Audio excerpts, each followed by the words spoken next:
Guys, what's going on? My name is Chris, and today we're going to be talking about how trucks have become much more mainstream over the past many years. So, where do I begin? Oh, right here. Pickup trucks have been a long-standing symbol of American patriotism, and it seems like everyone buys them. Just in my neighborhood back home, there's about 20 trucks that I can consistently see. Not even just on my street. Well, probably on my street, but there's a lot throughout the whole neighborhood. And so the classic definition of a truck is a vehicle that has a body separate from the frame, otherwise known as a body on frame. Some SUVs are considered trucks because they're body on frame, like older Ford Expeditions. You know, you got the Chevy Tahoes, the Suburbans, the Yukons, all those good things. And there's a big question that I want to look at. Who buys pickup trucks, and why do these people buy them? You know, because you see so many people driving trucks. Like, are they actually using them? It may seem simple, but I want to take a deeper look into it. First off, I want to look at who buys pickup trucks because they are the most sold category of vehicles in America. The Ford F-Series of trucks being the best-selling vehicles of all time. Can you believe that? Of all the vehicles on the road, it's a Ford, and it's a truck. That's crazy. The state with the highest population of pickup trucks is, unsurprisingly, Texas, and the majority of those people are white men, so me. I drive a pickup truck myself, and I will admit that I'm a basic pickup truck driving white boy who's not a country boy, but he enjoys listening to country music, and I'm not ashamed.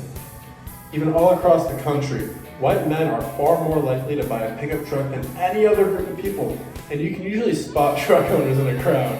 A typical truck owner, in many people's minds, is a kind of a redneck guy who likes to drink beer, but he doesn't drink beer while driving because that's illegal and that's bad and that can lead to accidents. Do not drink and drive, kid. Bad. Another way to find a truck owner is again to just look at me. Even though I'm not actually a redneck, even though sometimes I act like one, but I promise I'm not. Because I'm from Orange County, California, and rednecks just don't exist there, you know? Sometimes your everyday, normal-looking person will be seen driving a pickup truck. My dad, for example, works in insurance and has an honest job, but he drives a silver 2016 GMC Sierra 1500 to work every day. And he is certainly not a redneck, even though he probably wishes he was one, but he'll never be a redneck. He's not that cool. Not every truck driver can be a redneck. A lot of guys in my high school drove pickup trucks, mainly Tacomas, a few Colorados, but Tacomas. I have a Colorado myself. Red, 2015. And even some girls drove them too. Like, it's not just a masculine vehicle. Girls can drive them too. It's really all about the appeal of them. Trucks are typically seen as a status symbol, with many people thinking, oh, if I get a truck, I'll be the coolest person in the neighborhood.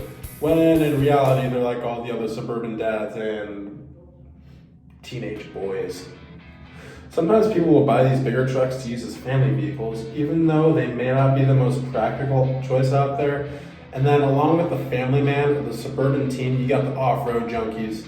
These guys will typically be seen wearing bright colored sunglasses with Fox Shocks shirts. That's a company that makes suspension for trucks. And they'll wear super baggy pants, and they'll beef up their trucks, tackle any terrain they want. These guys make owning a truck their entire personality, and they can be kind of annoying sometimes. My friend Paul, for example, is one of those people, but he doesn't make it his entire personality. I mean, sometimes he does, but now he doesn't. Now, why do these people buy trucks? A classic example going way back would be a farmer buying a truck to take his product to the local market to sell. Nowadays, farmers will still do that, but they'll have a semi-truck driver for a big, overall company that deals with transportation of goods and actually pays their drivers to drive. Those guys will take it to the grocery stores. Most people might buy a truck to tow something like a boat or a horse trailer. My family actually has a boat up in McCall, Idaho, and we use a truck to tow it to and from Payette Lake. Eventually, I want to get my own jet ski and use my truck to tow it to one of my local lakes just to have fun. But I have to save up a lot of money for that because they are not cheap, let me tell you. Along with boats and jet skis, some people may want to tow their horse trailers.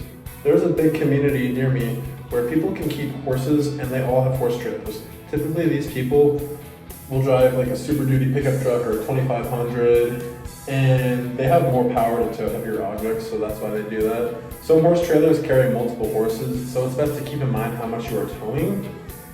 Other trailers include RV trailers and flatbed trailers, or the trailers you can rent from U-Haul. These just carry a bunch of random objects that may not fit in the bed. Oh, and another reason. They got big beds. You can carry a lot of stuff in them.